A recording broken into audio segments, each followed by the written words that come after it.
So when we're thinking about what topics to present for our YouTube video, there's one question that I'm always asking, and that is, how can we add value for the people who pay our bills? One way we can do that is to answer common questions, and I think one question we get the most relating to retirement is the Roth IRA versus traditional IRA debate. So which is best? Now, before we get into that, I wanted to touch a little bit on how generations are seeing investing differently and why it's important to look at these sorts of questions. So there was a study conducted by Bank of America in 2022, and it queried wealthy individuals of different age brackets.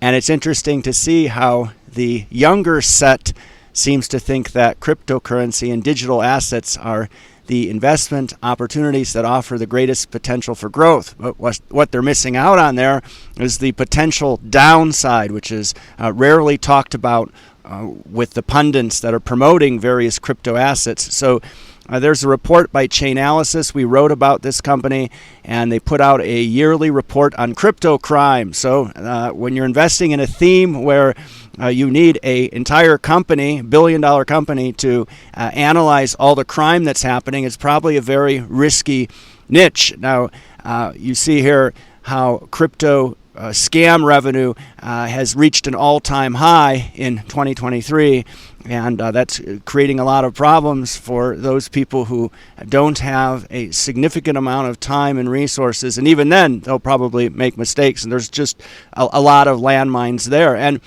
I think there's this notion for today's younger investor to go forward with a bit too much confidence. So another example in that study would be the percentage of investors who believe that they understand sustainable investing quite well, and that's 53%. Well, if they did, then they certainly wouldn't be investing money in this theme, which that age bracket seems to want to do.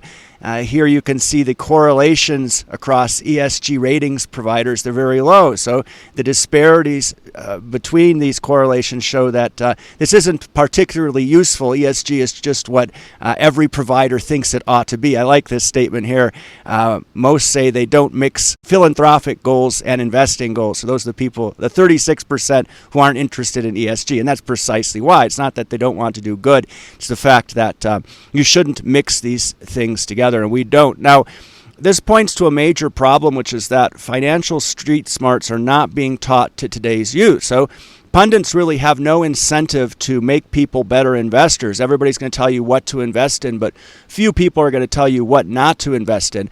And in bull markets, of course, risk management goes the way of the dodo. So I think basic long-term planning skills need to be at the forefront when it comes to educating today's younger generation on retirement plans, which sound rather old and archaic, but they can be used to generate lots of wealth.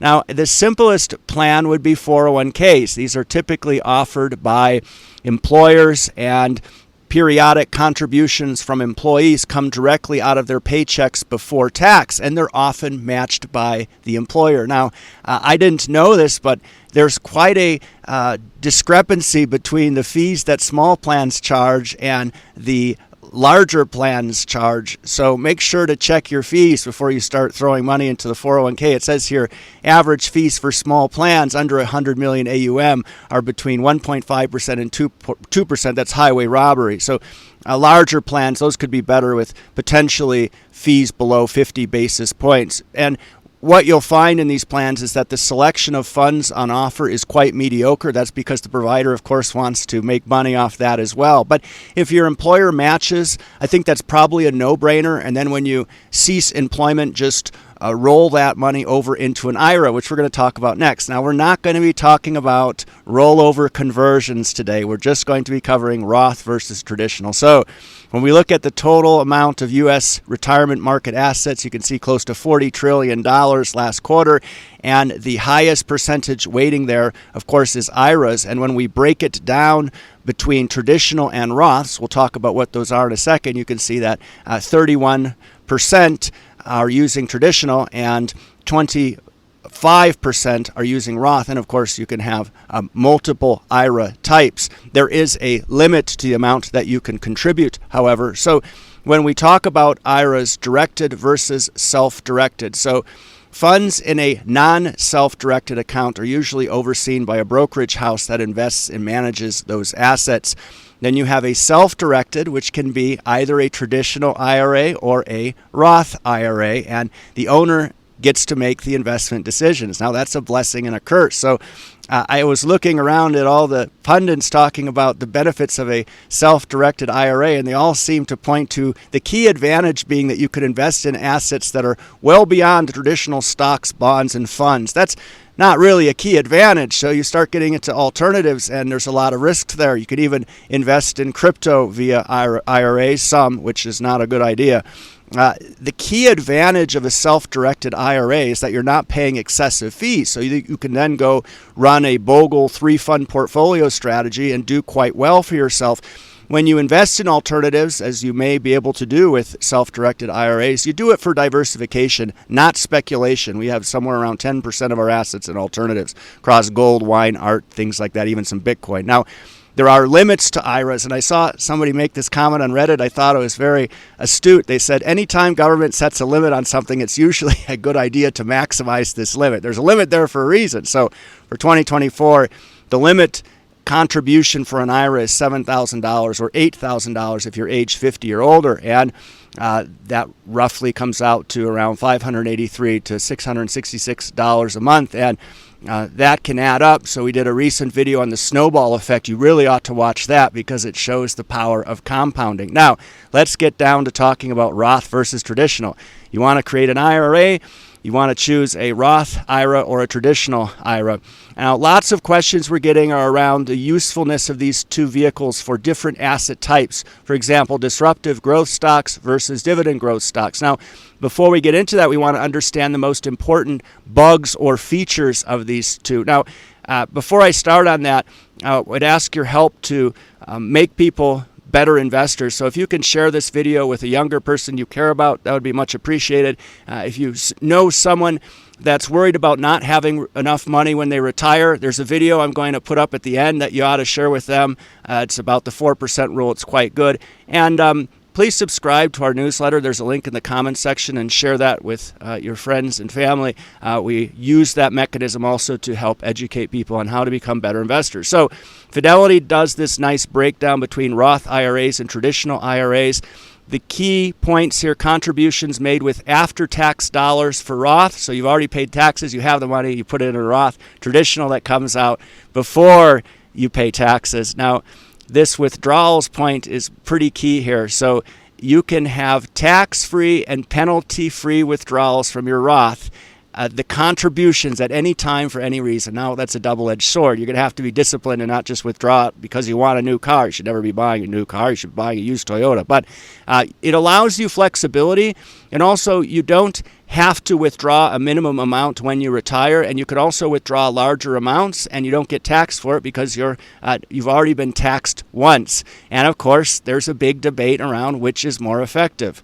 So when we look at Roth versus traditional, this simple example just shows the mechanics. You see somebody making $30,000 a year, and for the Roth person, they get taxed on that full amount. They pay more taxes than the other person who had the money for their traditional IRA deducted from their paycheck, you see. So it all comes down to a translation of more money for the individual with the Roth account and less money for the individual with the traditional. But then you need to look at the parameters. So they say based on a federal tax withholding table rate of 25% and 15% in retirement. So that's assuming you're at a lower tax rate in retirement. And that points to a very key point when choosing between the two. It's whether you think your annual income and tax brackets are going to be lower or higher in retirement.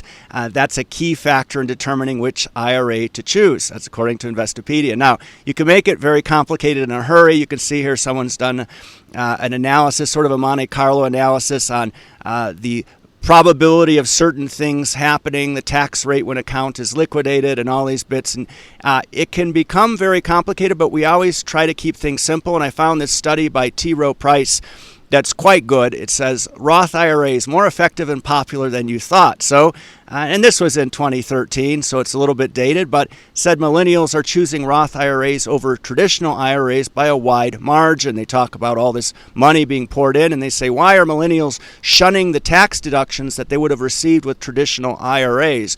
Well, they then do this study, and it's quite interesting. So they assume you retire at 65. They assume the market returns 7%, which is about what it would return, inflation adjusted.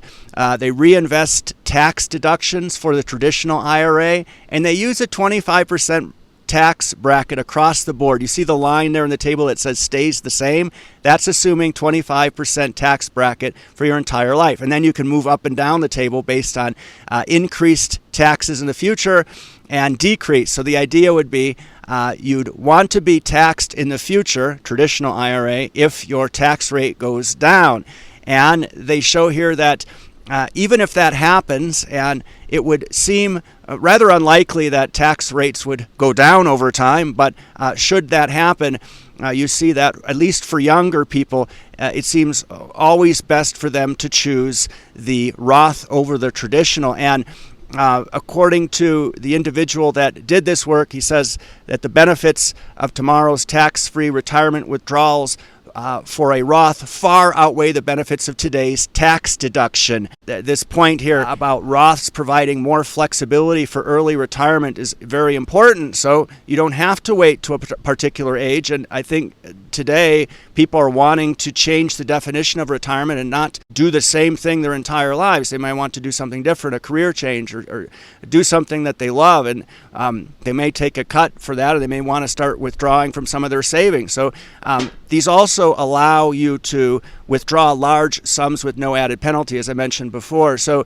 the advent of the Roth, what this would have been 28 years ago, offers a more effective way to save for retirement, according to T. Rowe Price. The majority of investors would be better off using a Roth IRA than a traditional IRA, especially young investors. And this table I thought was interesting, points to lump sum versus monthly, and the idea here is that if you happen to have a lump sum at the beginning of the year, you should invest it right away, but if that lump sum comes at the end of the year, then you should opt for monthly. Now, I found this piece here that was quite interesting. It talks about how, from the government's perspective, Roth IRAs create several problems. It says the government misses a vital opportunity to be a silent partner on investment returns. Well, guess what? Anytime the opponent or the counterparty is enjoying a disadvantage in a zero-sum game, you ought to take advantage of that. So it's similar to the limits that they're putting.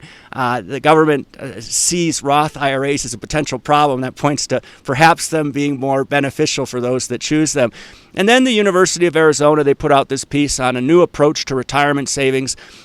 This idea here that financial advisors have stuck to a principle that says people who make less should invest in Roth retirement vehicles, while others should stick to traditional IRAs and 401k plans. The idea being that low earners are paying less taxes now, so they'd want to get taxed using Roths. But it said, this example of how the tax rate for a married couple has changed since 1913, 39 times, ranging from 1% to 43%. So instead of trying to predict the future of what your tax rates might be, why not do both? They say using a mix of Roth and traditional accounts, investors can expect to improve their effective performance by as much as 1% per year. So a simple plan. I think that when you're looking at, this is going back to the question that our premium subscribers have been asking about disruptive tech versus dividend growth. So tech growth versus dividend growth, these are the two strategies that we use here at Nanalyze. The majority of our money is in dividend growth. So if you happen to make a whole bunch of money, that's a good problem to have, right, when you're considering taxation. But let's focus on what happens when we adopt strategies with very uncertain outcomes. This is pointing to that earlier table at the beginning of this presentation that showed how the younger investors are more likely to take risks in exchange for hopefully growth. If you don't pay taxes on your money and then you lose half of it, you're only taxed on the money that you're left with. But if you pay taxes on your money and then you lose half of it, the tax man already got his take. So perhaps then traditional IRAs are more suited for situations where you might lose money over time, more risky assets. All you degens know what I'm talking about. So I would just close by saying it's always best to involve your tax accountant if you're unsure what decisions to make. And even if you're sure, it doesn't hurt to have a second opinion. Now, that assumes you have a competent and effective accountant, and everybody should. So deciding between a Roth or traditional IRA can be as complicated a decision as you like. As I said, get a good accountant, no do-it-yourself stuff. Come armed with your own plan, and they'll help you navigate this complex tax maze. Now, Roths seem to be the best choice if you had to decide between one or the other for a binary outcome. Now, they also seem to support early retirees better. And I think that's really a movement these days where people aren't wanting to wait until they get old to retire. They want to retire earlier. And doing both is certainly an option, right? So you're diversifying there. But if you're going to gamble with your future, then you probably shouldn't pay taxes with it first. Now, as I mentioned earlier, I want to leave you with a video that looks at how your retirement might look using the old 4% rule. This is quite edifying. Please give it a watch. Please make sure to share this video with somebody, help spread our brand, support our work. Thanks so much for taking the time to watch this today.